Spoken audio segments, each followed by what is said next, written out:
બોલીએ સદગુરુ મહારાજની જય। જીવનમાં સુખ અને દુઃખ નથી, ત્યાંથી આનંદની શરૂઆત થાય છે। સુખ ને દુઃખ તો દ્વંદ છે, એક સિક્કાની બે બાજુ છે। એટલે એક જર્મનીના પ્રોફેસરનો દાખલો છે, બોધ કથા છે।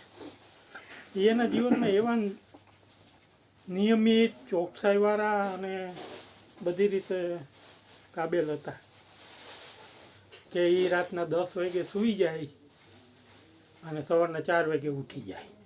એમાં કોઈ એને ઉઠાડે તો એ ઉઠવાનું નહીં, અને બધાને મનાય।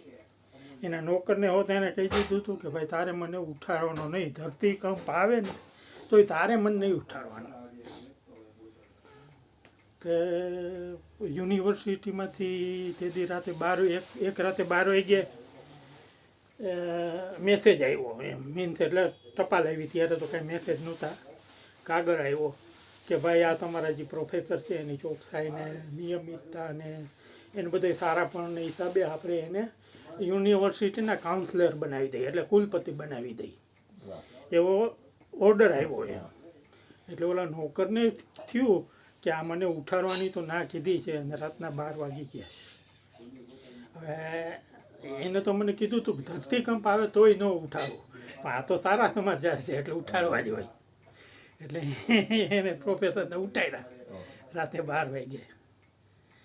પ્રોફેસરને જે તમારા માટે આ અભિનંદનનો કાગળ આવ્યો છે કે તમને કુલપતિ બનાવવામાં આવે છે, અને હું તમને વહેલા સારા સમાચાર આપું છું।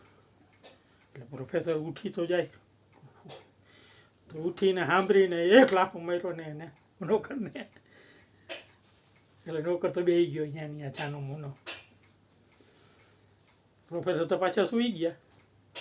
એ કે આજ સુધી હું કે કોઈ દી 10 થી 4 વચ્ચે કોઈ દી ઉઠ્યો જ નથી, અને કોઈ અમારી નીંદર ખરાબ જ કરી નથી, આ તું પહેલો છો એમ। સવારે ઉઠીને ઓલાને કહે તને મેં ધરતીકંપનું કીધું હતું, તો આ જે સુખનો ધરતીકંપ આવ્યું ને એ સુખનો ધરતીકંપ જ છે, પણ તને ખબર છે દુઃખનાય ધરતીકંપ હોય, સુખનાય હોય, સુખની પાછળ દુઃખનો ધરતીકંપ હોય જ છે। કારણ કે સુખ ને દુઃખ તો બેય દ્વંદ છે, એક સિક્કાની બે બાજુ છે। જેવી રીતે માનહાનિ, અજવાળું ને અંધારું, લાભ ને હાનિ, એવી રીતે બધું દ્વંદ્વ છે, એક સિક્કાની બે બાજુ છે।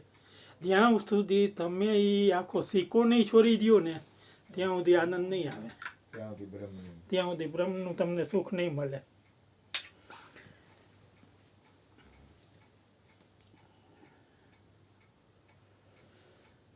એટલે જ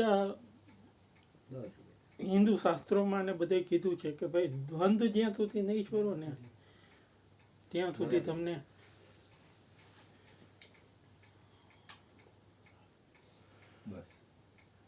બ્રહ્મની પ્રાપ્તિ નહીં થાય। એટલે જ્યાં સુધી સુખનો એક બાજુ તમને આવી હાથમાં, તો પાછળની બાજુ દબાઈ જાય છે। એટલે તમને ખ્યાલ નથી રહેતો કે ભાઈ આ સુખમાં તમે રાચવા માંડો છો, પણ પાછળ દુઃખ ઊભું છે એ નથી ખબર પડતી।